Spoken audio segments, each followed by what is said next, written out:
más y más en este estudio, ¿no? Entonces, es lo que hemos aprendido y terminamos en la primera lección diciendo de que tenemos conceptos muy de Hollywood, muy de estos tiempos, y no tenemos el concepto que Dios ha dado, ¿no? La primera lección termina diciendo esto, ¿no? La insatisfacción que experimentamos en el matrimonio proviene de esperar demasiado de él. Pedimos demasiado del matrimonio. Queremos obtener la porción más grande de nuestro sentido de realización en la vida y nuestra relación con nuestro cónyuge. Esto es pedir demasiado. Es verdad que debe haber momentos de felicidad, significado, pero mi esposa no puede ser mi Dios. Y yo fui creado con un espíritu que anhela a Dios. Entonces, este libro apunta más allá del matrimonio. El crecimiento espiritual es el tema principal. El matrimonio es meramente el contexto, porque el matrimonio Dios lo diseñó como el medio más maravilloso, por decir así, que tenemos para imitar a Dios. Y creo que ya van captando por qué el matrimonio es el medio más maravilloso que Dios nos ha dado para poder imitar a Dios. Y en la segunda lección hemos visto ello. En la segunda lección hemos visto de que Dios ve a su pueblo como una relación matrimonial, ¿recuerdan? ¿No? Por ejemplo, Oseas, dice el Señor lo siguiente en Oseas: en aquel día afirma el Señor, ya no me llamarás mi Señor, sino que me dirás esposo mío. Dios dice, ya no me llamarás Señor, sino me dirás esposo mío. La pregunta que nos hicimos, ¿hay una diferencia entre tener a alguien como Señor y tener a alguien como esposo? Vimos que hay una diferencia, ¿no? La relación de alguien con su amo y la relación que tiene una esposa con su esposo, ¿no? La relación que tiene la esposa con su esposo es una relación de ternura, de amor. Es la relación que Dios quiere que tengamos con Él, ¿no? Entonces, el matrimonio en el plan de Dios apunta a eso, a que podamos tener una relación íntima con Dios a través del matrimonio que va a ser el contexto, ¿no? Entonces, nuestro matrimonio, ¿en qué se puede convertir? Si lo miramos así, el matrimonio se puede convertir en un lugar santo, un lugar donde se proclama el amor de Dios al mundo. ¿Por qué? Porque Dios quiere que el matrimonio sea una imagen, una ilustración viviente de lo que es el amor de Dios, de lo que es la relación que tiene Cristo con su iglesia. Entonces, hay muchos principios que estamos aprendiendo, ¿no? Por ejemplo, miramos también un versículo. Estamos repasando nomás. Maridos, amad a vuestras mujeres, así como Cristo amó a la iglesia y se entregó a sí mismo por ella para santificarla, habiéndola purificado en el lavamiento del agua por la palabra, a fin de presentársela a sí mismo una iglesia gloriosa, que no tuviese mancha, ni arruga, ni cosa semejante, sino que fuese santa y sin mancha. Entonces, ¿cómo Dios ve el matrimonio y cómo el hombre ve el matrimonio? Si ustedes han leído bien este versículo, vamos a ver que Dios ve muy diferente el matrimonio, como lo ve la mayoría de la gente, ¿no? Entonces, el matrimonio desde la perspectiva divina busca traer la gloria de Dios, pero el matrimonio en la perspectiva humana busca satisfacer sus propios egoísmos, ¿ok? Sus propios intereses. No busca que la gloria de Dios realmente sea engrandecida, ¿no? Entonces es muy importante traer ello, ¿no? Y avanzamos algo más. Y de aquí vamos ya a avanzar los que tienen sus materiales, ¿no? La Biblia dice esto: si pues coméis o bebéis o hacéis otra cosa, hacerlo, dice, todo para la gloria de Dios. Entonces, ¿cuál debe ser la fuerza motivadora de nuestra vida? Si escuchamos bien este versículo, agradar a Dios, ¿no? Entonces, el deseo de complacer a Dios. Cualquier cosa que hagamos, siempre debemos pensar en ello. ¿Esto va a agradar a Dios? Entonces es muy importante verlo ello. Entonces, si hemos sido creados para agradar a Dios, entonces para el tema que estamos estudiando, ¿cuál debe ser el primer propósito en el matrimonio? ¿Buscar mi propia satisfacción? ¿Buscar yo ser feliz? No, agradar a Dios, ¿no? Entonces, en vez de preguntarnos ¿qué me gustaría?, debo preguntar ¿qué le gustaría a Dios?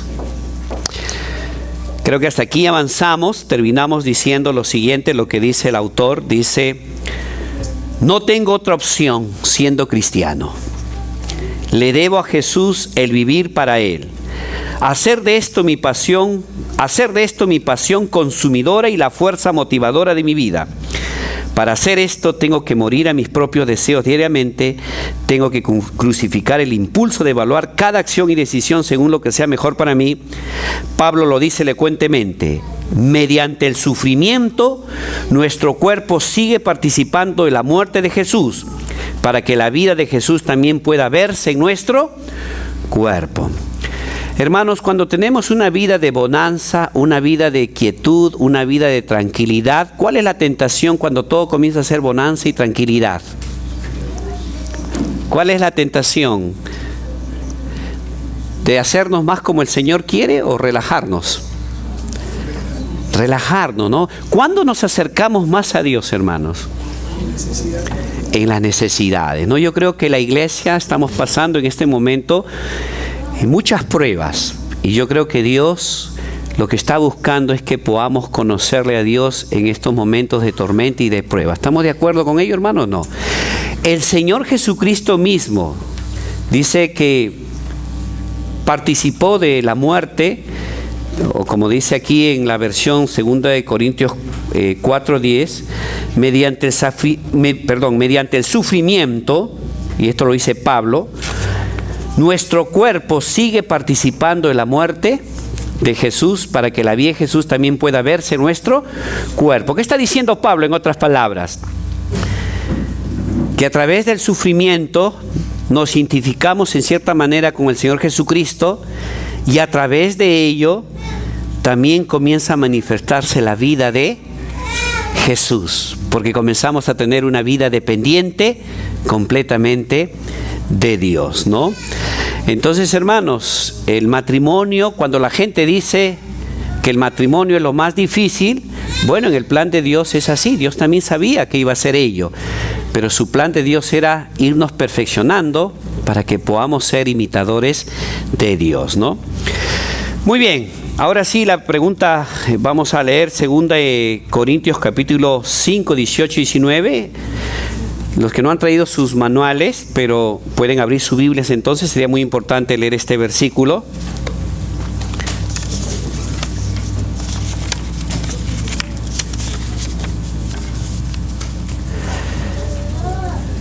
Según de Corintios capítulo 5, 18 y 19. Miren lo que dice.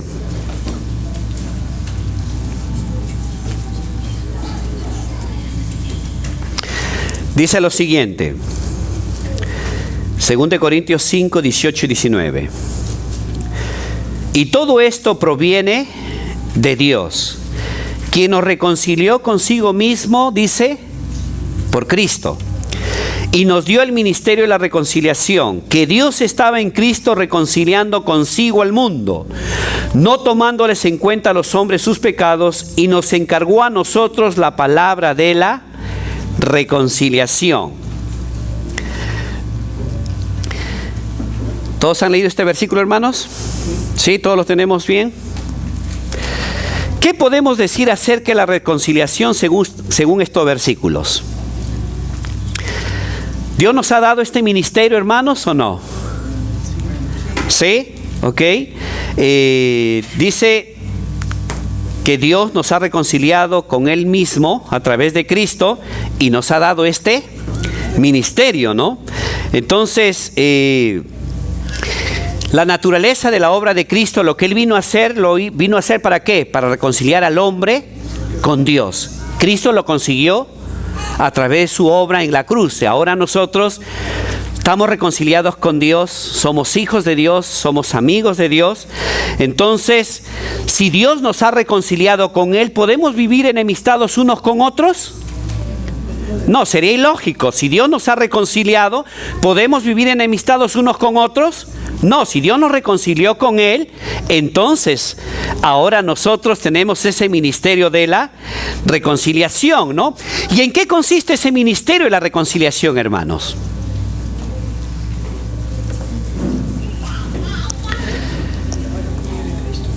Llevar a las personas que están enemistadas con Dios, ¿ok? Llevarlos a los pies de Cristo para reconciliarse con Dios.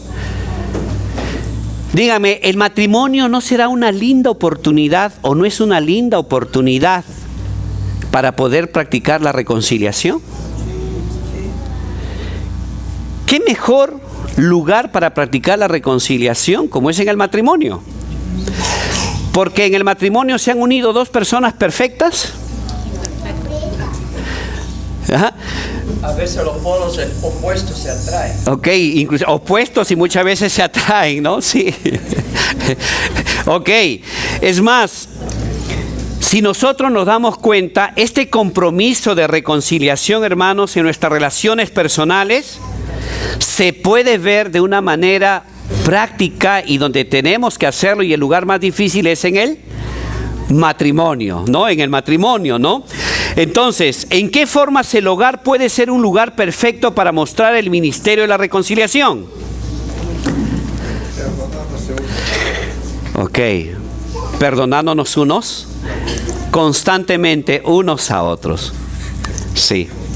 Hermanos, miren, Dios nos ha enviado para tener el ministerio de la reconciliación, y el matrimonio tiene que ser el ejemplo de que nosotros tenemos una relación de continua reconciliación.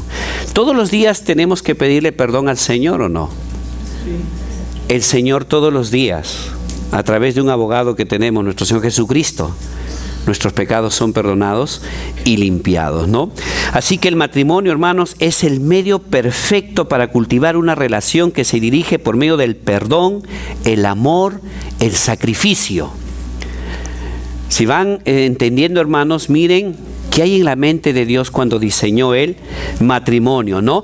De tal manera que el hogar cristiano debe ser el testimonio de que por qué pueden pasar los años y seguimos nosotros estando juntos. Y al final podemos seguir creciendo y amándonos más y más. El mundo necesita ver que realmente Dios quiere reconciliar al hombre con Él, y los hogares son los llamados a poder dar ese testimonio. Entonces, cuando un matrimonio contradeciría el ministerio de la reconciliación, ¿y cuáles serían sus consecuencias? ¿Cuándo un matrimonio contradeciría el ministerio de la reconciliación? ¿Qué dice la hermana Dora? Cuando se rompe el matrimonio. Cuando se rompe el matrimonio, estaríamos contradiciendo el ministerio que Dios nos ha dado, porque el matrimonio debe ser el lugar donde se manifieste este ministerio que Dios nos ha dado. Por eso es que cuán importante es para Dios. Por eso ahora yo entiendo más por qué dice el Señor, empezando en los líderes, ¿no? Uno de los requisitos de los líderes, ¿qué cosa es? Que sepa gobernar su propia casa, ¿no? Es más, la Biblia habla lo siguiente: maridos, vivir con ellas sabiamente, dándole honor como a base más frágil, como a coherederas de la gracia de Dios, dice, para que sus oraciones no tengan. Tiene sentido ahora, porque si tú no estás reconciliado con tu esposa, ¿sabes qué es lo que estás rechazando ahí? Cuando hay un conflicto, es una oportunidad para perdonar, para tener paciencia, para mostrar sacrificio, negación y perdonar. Y cuando haces todo eso, ¿a quién estás imitando? Cuando tú dejas de perdonar, dejas de sacrificarte, ¿estás negando a quién? ¿Qué estás diciendo en otras palabras? ¿Sabes lo que está diciendo indirectamente? Yo no quiero ser como Dios. Si tú no estás reconciliado con tu esposa, ¿Dios te podría perdonar? porque lo estás rechazando a Dios. Entonces, cuán importante es que veamos ello. Entonces, es muy importante. Sí, hermano Pedro. Bueno, no solo cuando los matrimonios se rompen esta contradicción o la reconciliación, sino hay muchos que no se ha roto, pero ha muerto el amor o es superficial el amor, entonces están ahí soportando uno al otro, pero no hay amor ya, entonces, ¿dónde está la reconciliación? Ok, sí. Sí, aun cuando no se separen, sí, tienes razón. Sí. Y no podríamos predicar así. Es más, ¿cuáles serían las consecuencias? Por ejemplo, miren, hoy en día estos conceptos. Miren, estamos mal como esposos, pero como padre cumplo. ¿Está bien eso? Porque si yo no estoy bien con mi esposa, no mostramos que nos amamos, ¿quiénes van a recibir esa consecuencia? Los hijos. Por ejemplo, los conceptos de hoy en día, ¿no? Eso sí, como padre, sí cumplo. Eso sí, no dejo a mis hijos. Y se jactan hoy día los hombres, y no se jactan de ser esposos. Muchos hombres hoy día son exitosos en los negocios, pero fracasados en los matrimonios. Y cuando los esposos no viven en esa reconciliación, los hijos son los que reciben la consecuencia y son los más inseguros. Por eso dijo un siervo, ¿cuál es el mejor regalo que le puede dar un padre a su hijo? Amar a su madre. Ese es el mejor regalo. ¿Cuál es el mejor regalo que le puede dar una madre a sus hijos?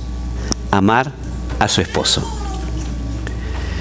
Porque cuando un hogar aprenden a ser esposos primeramente, y Dios lo ha diseñado así, va a poder ser un buen padre.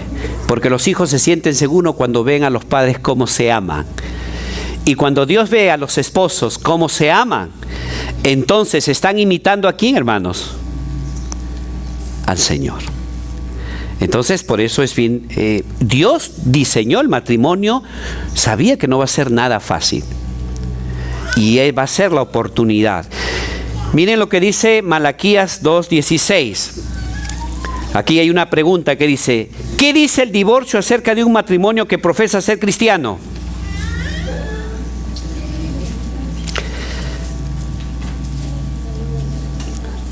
¿Qué dice el divorcio acerca de un matrimonio que profesa ser cristiano? ¿Sería incoherente o no completamente? Claro, si él ha sido llamado a tener el ministerio de la reconciliación y en su hogar tiene que darlo, entonces es completamente incoherente, ¿no? Pues la Biblia dice muy claramente en cuanto al divorcio. Por eso ahora pueden entender por qué Dios dice esto acerca del divorcio. Miren lo que dice Malaquías 2:16. Lo voy a leer en otra versión. Ustedes lo tienen ahí en su manual, lo he puesto en otra versión. Dice así: pues yo odio el divorcio, dice el Señor Dios de Israel. Divorciarse de tu esposo es abrumarla de crueldad. Divorciarte de tu esposa, es abrumarla de crueldad, dice el Señor de los ejércitos celestiales. Por eso guarda tu corazón y no le seas infiel a tu esposa, porque Dios dice que odia el divorcio. Recordamos lo que hemos aprendido, hermanos, que el primer propósito del matrimonio debe ser agradar ¿a quién, hermanos? A Dios.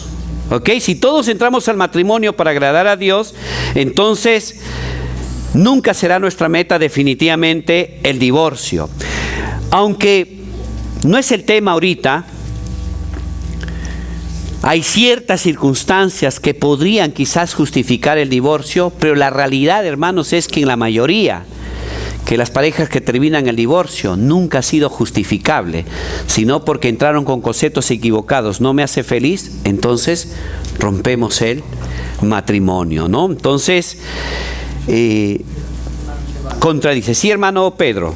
Terminó el divorcio, entonces tampoco se justifica. Claro. Así. Y bueno, y todo esto es por algo más, ¿no? Porque si es una pareja cristiana, entonces con mayor razón, ha dejado de amar a Dios y ha dejado de ver que Dios le está dando todas esas oportunidades de conflictos y problemas para poder imitar a Dios. ¿No es, hermana Marta?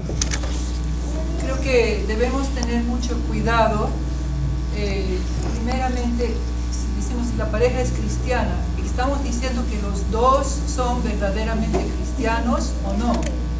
Y si hay muchos casos, como nos habla 1 Corintios 7, donde quizás una de las personas se convirtió después que eran casados, y yo sé que este no es el tema de hoy, pero para los que tienen ese problema, que un hogar no está bien, no hay reconciliación, y como dice el hermano Giovanni, a veces sí va a terminar en una separación. Así es. Los dos son verdaderamente cristianos, de hecho que no es justificable.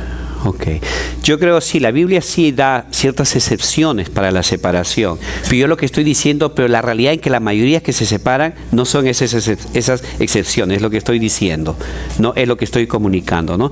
Entonces, hermanos, quiero que entendamos esto, hermanos. Dios quiere que las dificultades que tenemos en el matrimonio, por el propósito de Dios, lo veamos como una oportunidad para imitar a Dios. Porque ¿cuál es el fin, el propósito de todo hombre? Cuando Dios le ha dado un propósito, es que el hombre glorifique a Dios. ¿Y saben qué cosa es glorificar a Dios, hermanos? Es imitar a Dios. Quiero que te grabes esto, hermanos. Glorificar a Dios, ¿qué cosa es?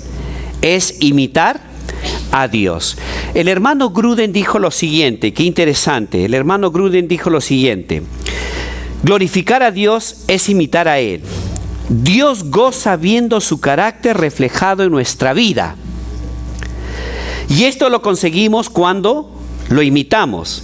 Él quiere mirarnos y ver algo de sus maravillosos atributos reflejados en nosotros. Recordemos que el primer capítulo de la Biblia dice: y creó Dios al ser humano a su imagen, lo creó imagen de Dios, hombre y mujer, los creó. ¿Por qué Dios lo creó al hombre a imagen y su semejanza? Porque Dios encuentra mucha satisfacción cuando nosotros lo imitamos a Él.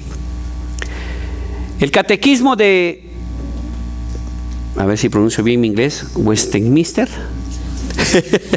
Ya. Westminster, ahí está, Westminster. ¿Me entienden que mi inglés no es tan bonito? Este catecismo dice que el propósito principal del hombre es que el hombre glorifique a Dios y disfrute de su presencia. ¿Y saben qué? Dios nos hizo a su imagen y semejanza porque Dios quiere que nosotros lo imitemos a Él. ¿Saben cuándo Dios es glorificado? Cuando tú te encuentras satisfecho en Dios. El día que tú te dejes de estar satisfecho en Dios, se comienza a manifestar de diferentes maneras. Ya no hay la misma pasión por querer leer la palabra de Dios.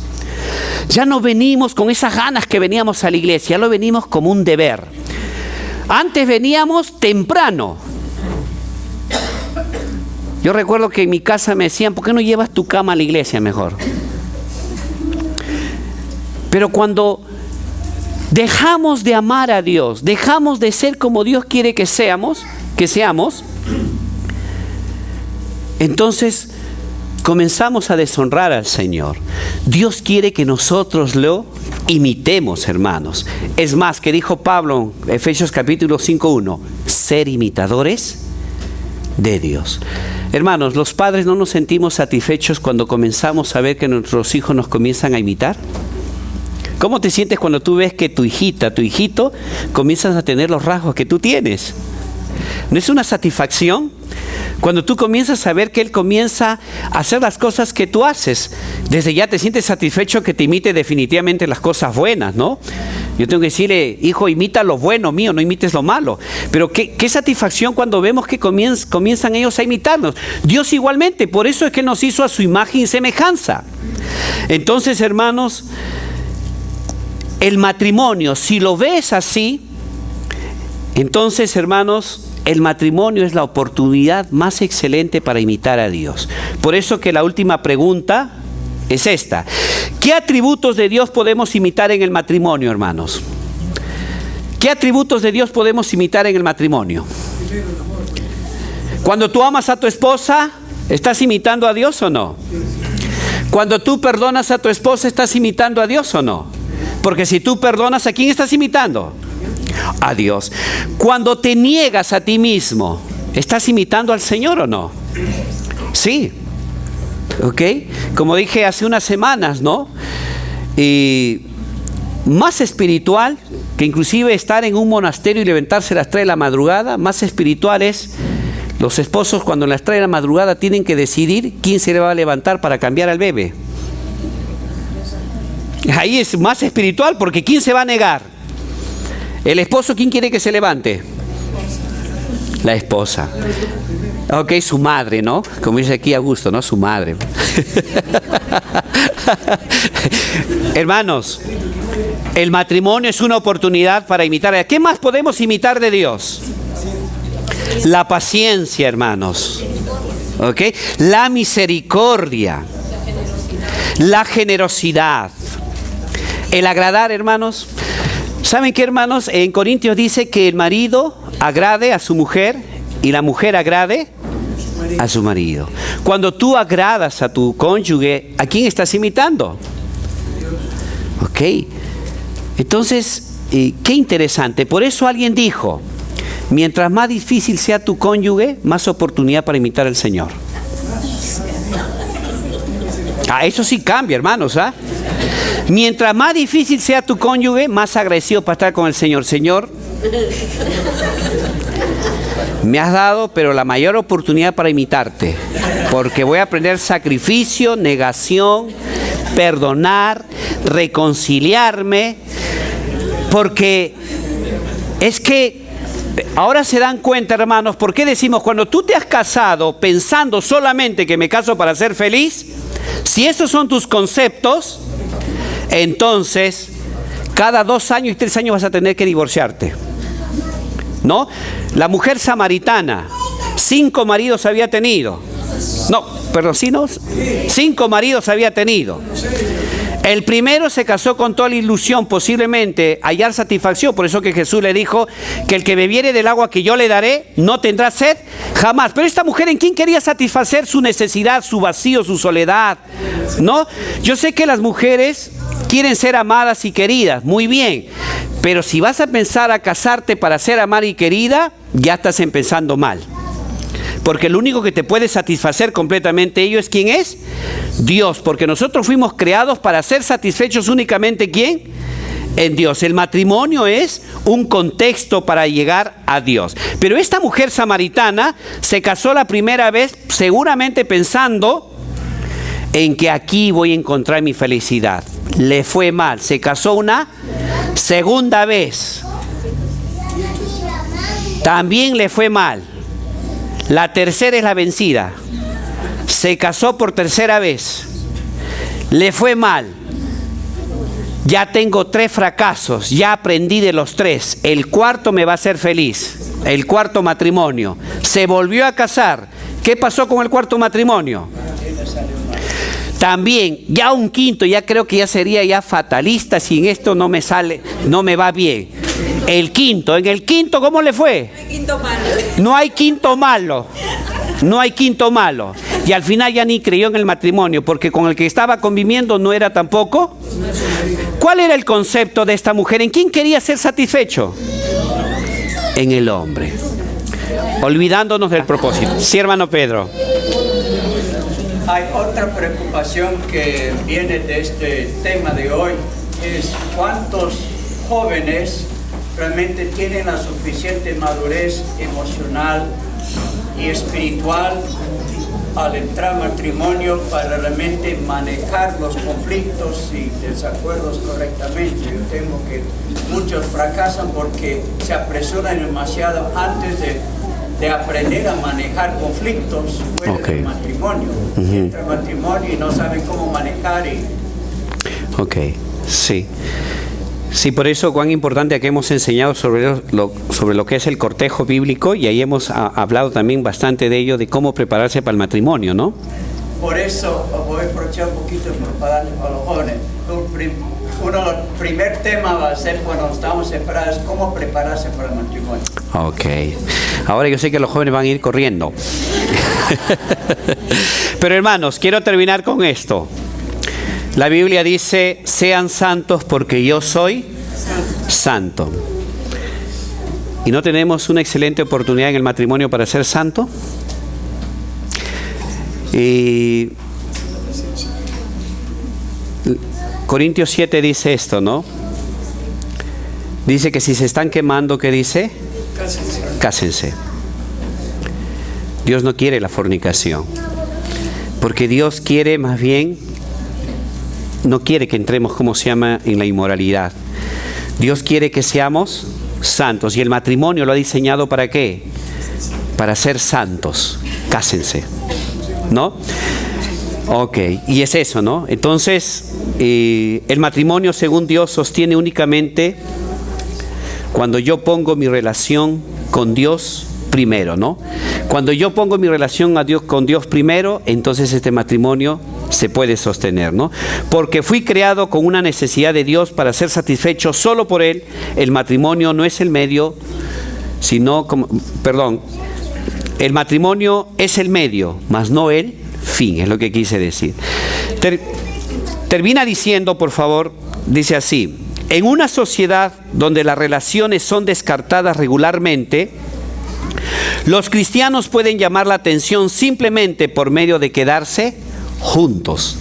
Y cuando nos pregunten por qué, podemos ofrecer la base del mensaje de la reconciliación. Hermanos, cuán importante hoy en día cuán importante es que los matrimonios cristianos podamos dar testimonio que en este mundo que se divide y todo ello, que nosotros podemos predicar el mensaje de la reconciliación con Dios, porque podemos tener matrimonios que se mantienen firmes pasando los años. ¿Por qué? Porque tienen el ministerio de la reconciliación y pueden mostrarlo en su matrimonio al permanecer juntos, que podemos dar este mensaje, ¿no? Esto es muy importante. Señor, gracias por este tiempo, gracias por tu amor y gracias por lo que seguimos aprendiendo. En el nombre de Jesús, Señor, te lo decimos todo esto. Amén.